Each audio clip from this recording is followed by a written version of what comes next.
So here's a couple of quotes that are your quotes that I pulled from a few of your previous interviews, talks, episodes.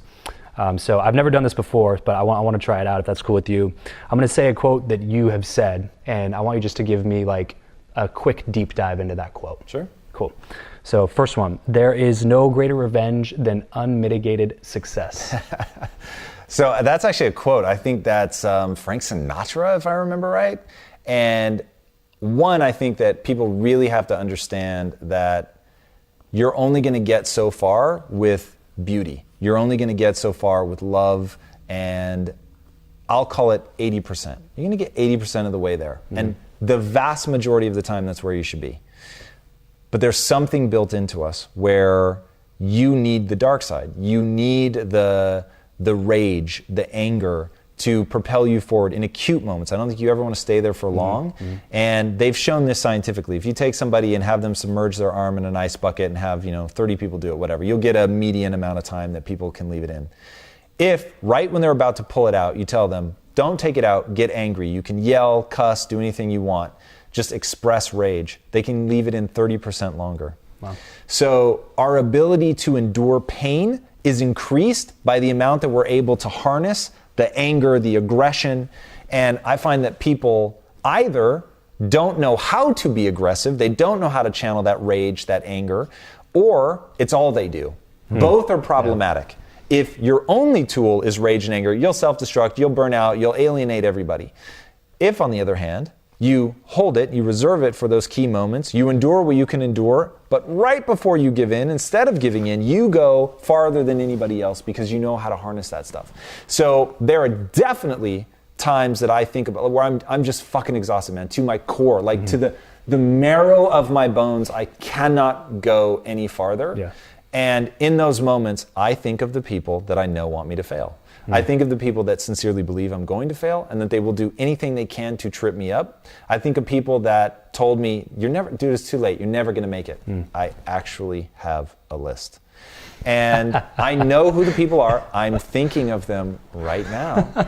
And in those moments, I won't give them the satisfaction. And I am going to be successful and then not say a fucking word about it.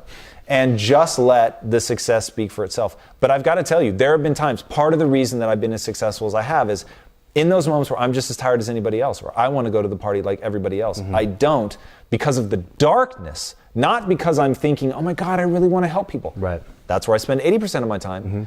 But homie, there is 20% of the time it's nothing but rage. Love it, love it. All right, next one.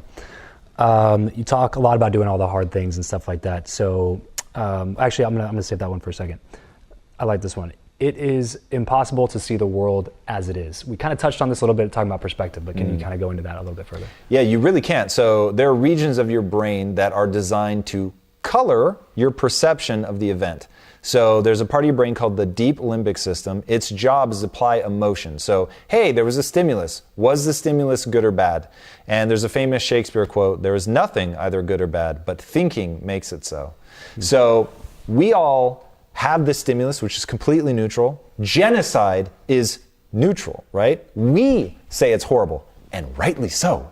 But we have to understand that we're doing that with everything. We're doing that with I stubbed my toe, and it has meaning. We do it with I failed that test, and that has meaning. And because the meaning part is completely subjective, and we begin to lose sight of what's real. It completely fluctuates based on our mood, how much sleep we got, what we ate.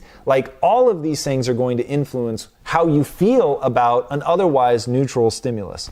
And lest people think that I'm overstating that genocide is in and of itself neutral, Viktor Frankl, who was in, I think, 5 concentration camps and managed to survive, said between stimulus and response is a gap. And in that gap, we decide how to react. And he said, people in concentration camps, you could tell within 72 hours who was going to live and who was going to die. Because once somebody gave up and they no longer had meaning, he said 72 hours later they were going to be dead.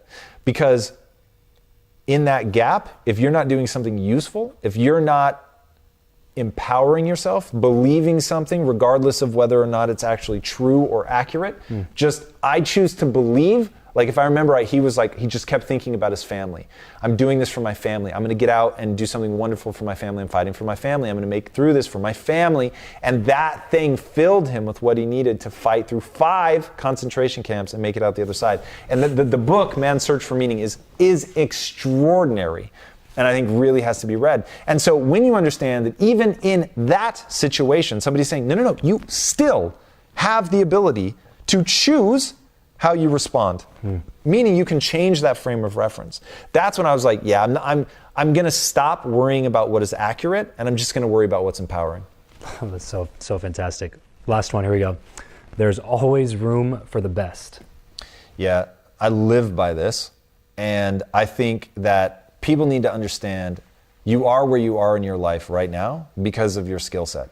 So if you're not where you want to be, you don't have the skill set you need. You're just not good enough. And a lot of people can't handle that because they think it means you're just not good enough, period, forever. You will never be good enough. Right. You are less than. That's not what it means. It means that your skill set is less than. You're not good enough yet.